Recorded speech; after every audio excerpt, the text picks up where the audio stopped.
All right, fellow gaming lords, we're back with another episode of Marvel Future Revolution, and you can see I've got the skill window open here for Doctor Strange, and that's mostly because I want to address the deep dive video that I did with him and follow that up with a part 2, because there seems to be some confusion about specializations and skills. So let's break this down, and it'll help us get a little bit more into the weeds. So inside your specializations, I pulled this up before and showed you that there's a recommended specializations. Doctor Strange basically has an attack, support, and supposedly crowd control focused build. So if you look at those, it's like increases your max damage rate by 33.5 when you're using a Mystic Arts class skill, increases duration of status effects dealt to enemies by 3%, decreases damage received from nearby enemies, and then your attack. So this is basically like, hey, I've got this attack set, skill set focus that's supposed to do these things, right?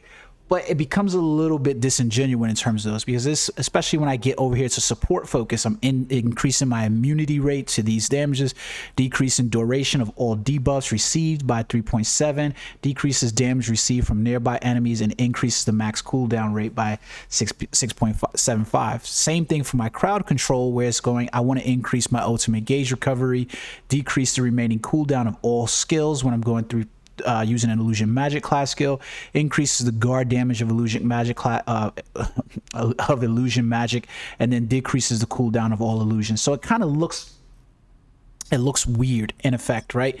Let's break this specialization down based on a look at these skills. So for instance, if I was to equip any of the Mystic Art skills, so basically when you go inside of your character tree or your skill list inside here, there's going to be these 8 skills, right? Plus the 2 or whatever the total number of skills is. So we're going to have these total number of skills. Inside each of these skills, there's the possibility for that skill. So for instance, like if I look at the Master of the Mystic Arts, right? And I look at the very first 2 Master of the Mystic Arts, those are illusion magic kills. So it's not Mystic Art skills there. And then I look at the third one for Barrier Curse, is also an illusion magic skill. But then when I get to the 4th skill for Soul Enhance, it's not a Mystic Art an illusion magic class, it's a Touch of the Vishanti class, and this skill is basically increasing his defensive pierce by 24.76% for 10 seconds. So there's a little bit of play here, right? Basically you have the 3 skills: Mystic Arts, the illusion, and then the Touch of Vishanti skills. Your Touch of Vishanti skills are adding status effects to targets. So meaning, like, you know, if I was to look at Soul Enhance, for instance, it's increasing defensive pierce by 24.76. Shield Mirage is giving the recovery guard gauge 8.2%, and the recover guard damage as well. The Orb of Agamotto, the beam and the blast, they apply an attack effect or percentage to attacks. Same thing with like Astral Walk and so forth. Most of these skills that would be listed underneath Touch of Vishanti are adding some kind of status effect. So meaning, like, if I was to go inside of my specialization and I was to look at like one of these, the status effect resistance is being increased here, where I'm resisting things like Spider-Man's web effects, right? That's the thing that those would be increasing, your status effects. While you look at your Mystic Art class skills, and those are straight damage modifiers that are going. They're nothing added to those skills in terms of, like, you know, status effects or anything like that. However, your illusion skills, like your Crimson Bands of Sidorak, and those, they are attack and status effect, at least for some of them. For instance, one of the more popular illusion magic class skills is called Dimensional Collapse, right? So if I go inside the skill over here, and then I look at my the dimension, mirror dimension, if you look inside here, you can see that the very first one, Dimensional Lockdown, is an illusion magic class, right? I look at the second one, is also an illusion magic class for Invitation to the Abyss, right? I go over here for Shield of Mirage, and it becomes a Touch of Ashanti class skill, where it's recovering guard damage and reduces guard damage received as well. But then when I get over here to Dimensional Collapse, it's a Mystic Art class skill, and it's dealing bleed damage, which really don't mean shit, and it's decreasing HP recovery by 50%. So it's one of those skills inside there that it's a Mystic Arts class skill, but it's actually adding something to the skill. So, and you can see it's a Mystic Arts class skill. So it's one of those weird things, right? Because I changed to this one because I like this one better than using, for instance, this dimensional lockdown, right? Dimensional lockdown has a 13.4 seconds cooldown and banishes people to the mirror dimension, right? But that means that I'm no longer receiving the illusion magic class effect from a skill like this. So when I go inside my specialization, right, if you look up on my skill tree, I have this skill which says decreases the remaining cooldown of all skills by 12.5 at this point, 12.5% when using an illusion magic class. Well, do I have any illusion magic classes equipped inside of here? If you look at those, right, that's a Mystic Arts class skill, that's a Mystic Arts class skill, that's a Mystic Arts class skill, that's a Mystic Arts, that's a Mystic Arts. So I have absolutely 0 Mystic Arts class skills equipped currently, which means that I'm never using an illusion magic class skill to benefit off that specialization. So why is this important to know? Because basically when you're looking at your specializations, you're looking at your build along with your skills as well. I will never receive this bonus from having this active trait equipped unless I equip an illusion magic class skill. I have to have one of these in my rotation. I have to have an illusion magic class skill in my rotation to make this a beneficial effect for me to have. So think about those things, right? So that goes into effect of looking at all of your passive and active traits. So let's start over here at this one, for instance, for Doctor Strange. Time Manipulation, Resonance. It's increasing the guard damage of illusion magic class by 15% at this point, at this level. I'm not sure exactly what the max rate on these are because I haven't reached the max status from them yet, but it's increasing the guard damage of illusion magic class skills, right? So what would be some of the illusion magic classes that I could conceivably use? Like one of the ones I'm really interested in getting back to using, right, is these circular shackles. I cannot fucking speak today. Circular shackles and crimson bands of Sidorak are one of those AoE effects that Doctor Strange has, that when we get to Dark Zone, this is going to be another one of those good skills. If we use it in Omega War, it's another one of those good skills. Even in Dimension Duels, it's another good skill. So fitting this back into my rotation is going to really be worth it, because the only reason why I'm not using it is for Dark Zone. But then it kind of triggers off and has a reason for me to be using this skill over here, which is decreasing the remaining cooldown when I have that. Not to mention there's a relatively short cooldown or cooldown time on using circular shackles and barrier curse and any of those crimson bands of Sidorak as well. So it's a really good skill to use in terms of that. Now I could also go back to using skills like, you know, the dimensional collapse, invitation to the abyss, the the orb of Agamotto, and some of those other skills, but those are going to be the probably best illusion magic class skills that are in the game. Like if you were to look at overall some of the better skills inside the game, there's not a lot of really great illusion magic class skills at this point. Now if we went up the tree and we looked at the decrease the cooldown illusion magic class skill, I would have to equip 3 illusion magic class skills in order to use this one. Now I told you that the crimson bands of Sidorak, the ones that fit underneath the Masters of the Mystic Arts, are probably the best one. Dimensional Collapse is another one. Would I equip Anti-Matter Sword, Avenging Illusion, or Glare of Confusion? Most likely not. So I don't really have a way to fit this time manipulation reverberation into this skill, because there's not 3 illusion magic class skills that I would conceivably use. That's the reason why this is probably a bad one for Doctor Strange.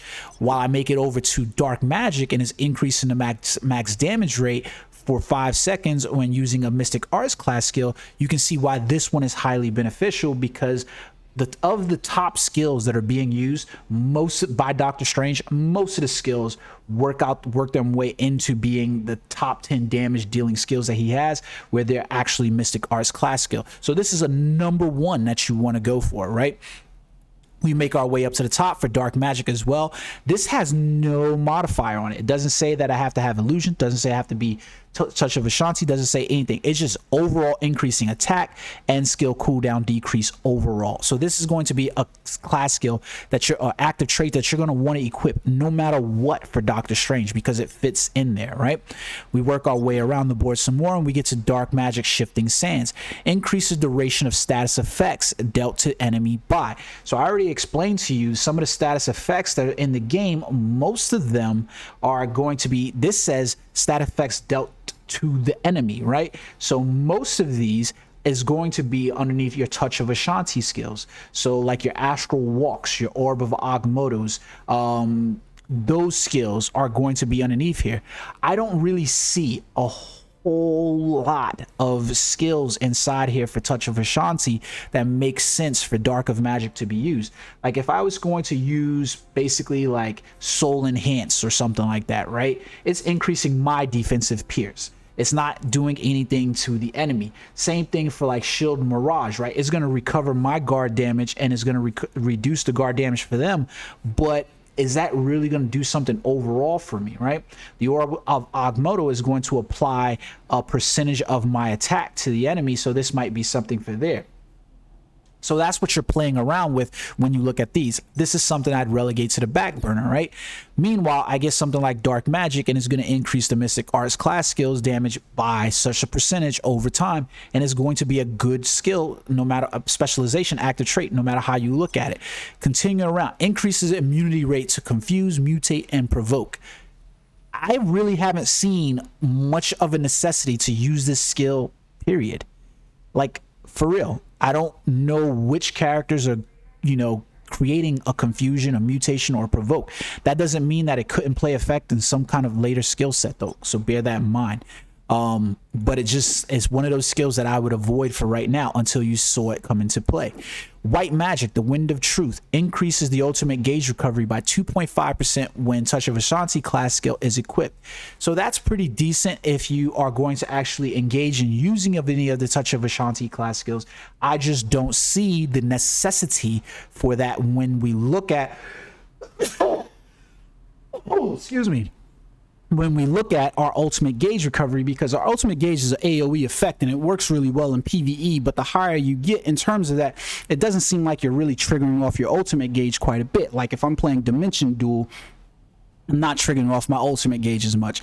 If I'm playing Dark Zone, I'm definitely not using it currently because of the limitation of not trying to hit somebody, right? So I'm never getting up on Dimension Duel, and I might get it up one time inside of Omega War. Now this might decrease it quite a bit, but I would have to have a Touch of Ashanti class skill engaged. Which Touch of Ashanti class skill am I going to equip? At this point, I haven't really found a Touch of Ashanti class skill outside of Astral Walk that I would most likely use, and to be honest with you, it just kind of fell off for me quite a bit, right?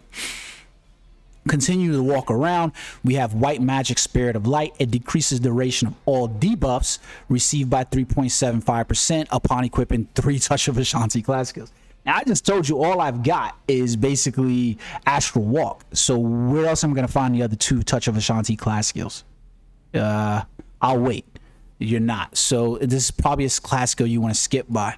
Then we go over to White Magic, Hoggoth's Blessing. It decreases the damage received from nearby enemies by a percentage. This is a class skill that in general will work regardless of what you're building for Doctor Strange, because if I'm in Omega War, if I'm in Dark Zone, if I'm inside of Dimension Duel, and if I'm in the PvE environment, this class skill works. But you're going to have to see whether or not this is a class skill that is going to benefit you overall, you know, versus one of the other skills. Now, in a straight up Mystic Arts class skill boost where I don't have to use this one, this probably does work, right? Because now I'm decreasing damage and increasing damage as well. Then we make over to Time Manipulation. Decreases the remaining cooldown of all skills when using an Illusion Magic class skill. I only have to have an Illusion Magic class skill. The lower the rate at which I have the Illusion Magic class skill, the number of times that I'm going to be able to decrease the remaining cooldown. Let me show you what I mean by that after we look at this last skill right here. Increases max cooldown decrease. Now, I've explained this one to you guys. You have to be at the max in order to increase the max cooldown. And this becomes a balance of whether or not you have enough stamina in order to keep your skills up, so that way to cool down. There's going to be a playoff. So I was highly invested into, I realized that I had to be at the max in order to increase the max. And still, stamina recovery, I haven't had a problem with stamina, but it is there. So let's take a look at our skills again, right? So I told you, for instance, the circular shackles is probably the master of the mystic art. Circular shackles is probably one of the illusion magic class skills that I would like to work back in, especially since I'm going with the dimension collapse right here. So we can look at the cooldown right here, right? So that's 13.6 seconds. This one is 8.8 for the Crimson Bands of Sidorak.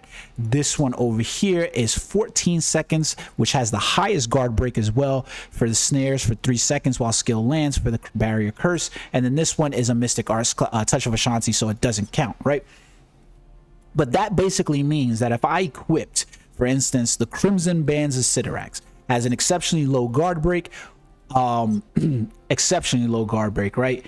That I could conceivably inside my specialization tagged with this one right here, right? Means every 8 seconds I could conceivably, let's say 9 seconds, so it was 8.8, every 9 seconds I could trigger that Crimson Bands of Sidorak skill and decrease the cooldown of all of my skills by 15% when I use that class. So you get how that works and how that plays.